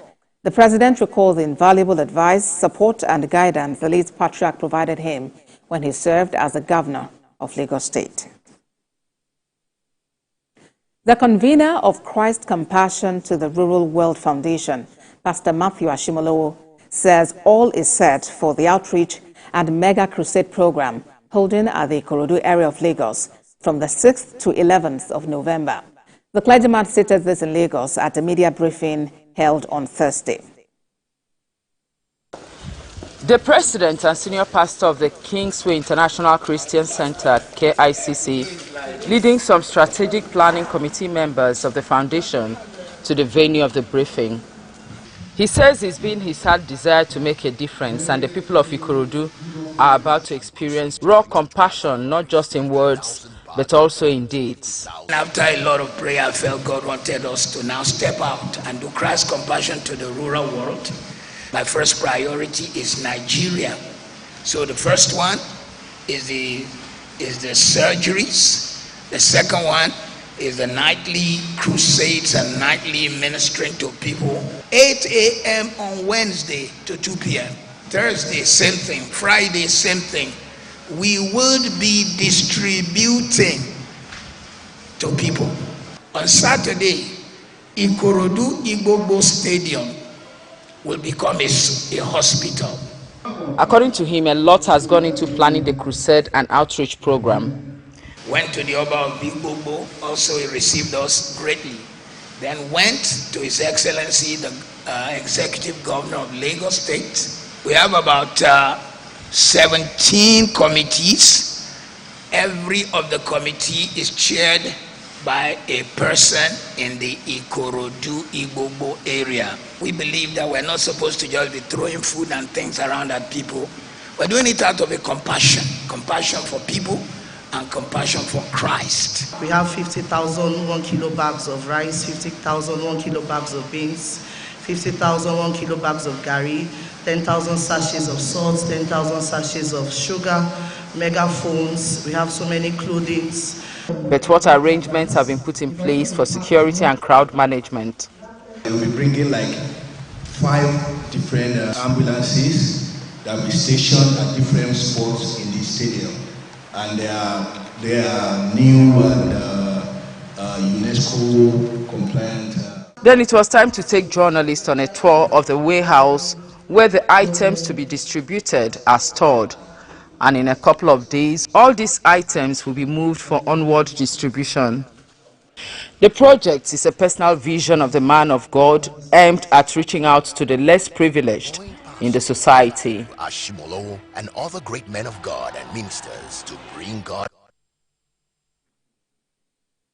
The National Union of Road Transport Workers has elected a new set of leaders that will run its affairs in the next 4 years. The new leadership promises to right the wrongs of the past as it extends an olive branch to aggrieved members. TVC News' Joke Adisa reports, and we'll be back with business news. In the last few months, the NURTW has been engulfed in a leadership crisis, which has resulted in it splitting into factions. After about 3 months in the saddle, the caretaker committee has now organized the 10th quadrennial delegates conference for the election of members of the National Administrative Council (NAC) of NURTW. Labour and Employment Minister Simon Lalong and the Federal Road Safety Commission say the inauguration of a new leadership marks a new beginning in the union. Let us continue to work together and ensure that all other issues within and outside unions are resolved. Our relationship has never gone sour. In fact, it has been going jollier and prettier every day. For the union leaders, the last few months have been challenging, but the prospect of a fresh start excites members. They insist there is no crisis in the union, while they urge the Nigeria Labour Congress not to divide the NURTW.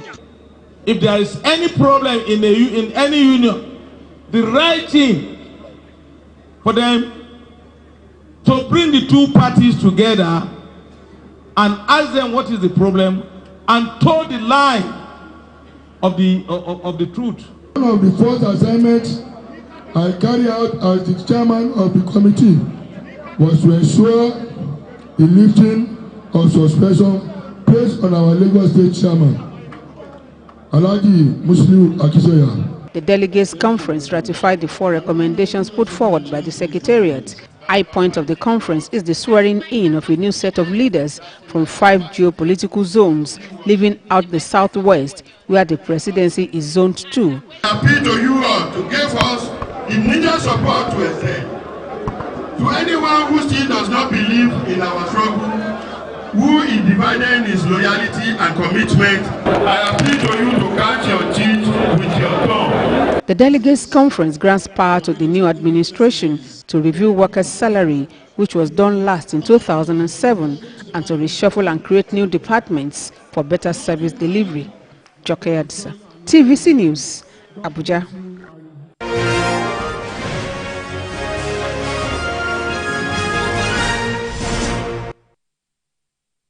And in business news, stakeholders in the pharmaceutical industry have asked government to address the scourge of illicit trade bedeviling the sector and by extension the safety of Nigerians. Stakeholders made this call at a roundtable discussion put together by Nesse PR in Lagos. Frank Omalape has details. Boasting the potential to transform lives. This gathering of pharmaceutical industry leaders, policymakers and experts had a singular focus: to find the scourge of illicit trade in the industry. In some economies, the aim is to address the multifaceted challenges posed by illicit trade in the sector with a keen eye on its economic impact on the industry's growth and the threat to public health used as a part of communication. To deal with illegal trading or substandard falsified medicine, we have to look at it from the power of knowledge. First, who are we dealing with? What types of trading? What are their routes of, trade? When this information gets to the public domain, it helps them to know that when you deal in drugs, when you traffic in drugs, the risk associated with it is enormous. The economic repercussions of this criminal enterprise are staggering. According to WHO estimate, global market for counterfeit products is worth more than $200 billion, making it the most lucrative and dangerous amongst other underworld activities. In Nigeria, counterfeit drugs threaten more than 500 billion naira investment by local players. We had the NDLA here, so with both government agencies, they work hand in hand, they complement each other to stop the scourge of illicit drug trade. It has destroyed the economy, it's destroying the country, it's destroying the health of the people. That the market woman out there know how to identify fake drugs. Does he know the implication of taking that cheap medicine?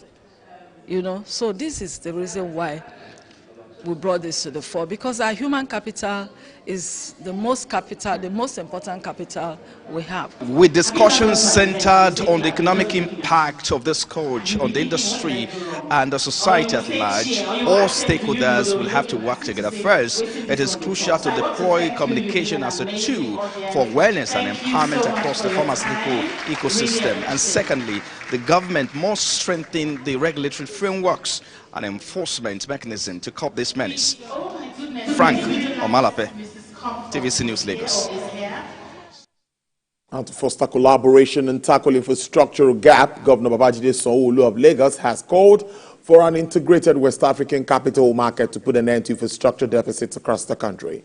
Governor Sanwo-Olu said it has the third West African Capital Market Conference with theme infrastructural deficit, sustainable financing and integrated West African capital market, which held in Lagos. He noted that this will enable the pooling of funds across the sub-region to finance large projects that can serve multitudes of people, as well as harmonize regulations to make it easier for trade and investments across borders and give confidence to investors.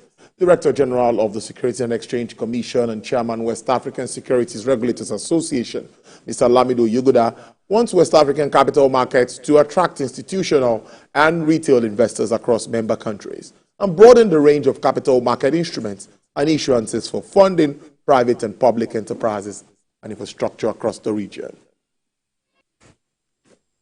Across our sub-region, modern infrastructure such as roads, rail, ports, fiber optics connectivity, housing, power, and several others are largely inadequate. These perennial inadequacies have hindered our economic growth of our various nations and economic development for our people. It behoves therefore on us to deliberate on innovative ideas. This phase is expected to deepen West African capital markets, attract institutional and retail investors across member countries, and broaden the range of capital market instruments and issuances for funding private and public enterprises and infrastructure in the region. The theme offers all of us gathered here the opportunity to reflect and deliberate on how we can maximize the use of the capital market to make an impact on the lives of our people. It serves as a clarion call, urging us to explore innovative avenues for utilizing the capital market as a transformative tool. President Bola Tinubu has received the quick win report on fiscal policy and tax reforms from the committee tasked with improving the nation's revenue profile and business environment, chaired by Mr. Taiwo Yedele. He spoke to us earlier on Business Nigeria, breaking down some of the details of this report submitted. So the report we submitted to Mr. President, like I said earlier on, is a quick wins report, which is the phase one of our assignment. And broadly speaking, we try to address the issues that are most pressing to our country at this time. Of course, I think number one on that list that most people agree to is the exchange rate management. How can we get stability in the exchange rate of the Naira, particularly to US dollars? How can we close the gap or eliminate the gap between the parallel market and the official market? Because that is holding back inflow of foreign direct investment, diaspora remittances, and foreign portfolio investment. And of course, the other very important and pressing issue is to do with the subsidy removal, because the after effect of removing the subsidy has meant that there's a lot of sacrifice by Nigerians. So the whole idea in terms of our recommendation is, what can we do in the immediate term to relieve people of these pains, and how can we also, more importantly, start bringing the benefits of the sacrifices that Nigerians have made into life, so they can begin to see the impact and actually truly believe that those sacrifices were worthwhile. Negative trade continued at the stock market, leaving investors with losses on investment. Efio Gekop has details.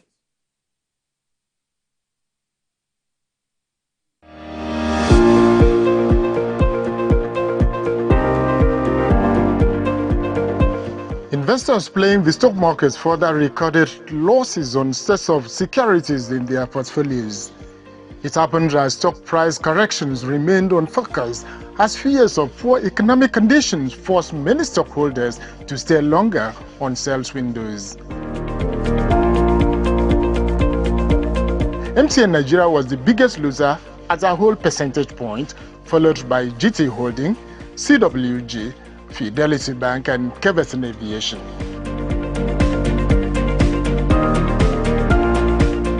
More than 57 billion naira was taken out of the markets through price cuts and sundry trade losses. Market breadth threw up marginal gainers in the likes of Oando, Access Corporation, Champ Holding, MC Nichols, and Qtex. Market analysts say that trade rebalancing may still tilt towards the negative territory in the coming weeks. Ifyong Ekop, TVC News, Lagos. Wrapping up business, crude oil prices fell today after a rising U.S. stockpiles and a climb in the dollar index, giving up some ground gained a day earlier when price jumps on Middle East tensions. U.S. West Texas Intermediate crude fell to sell at $85.24, with a decline of 0.18%. Brent also experienced a downward price margin of 0.01%, sell at $90.12. Bonnie Light recorded an uptick of 0.54%,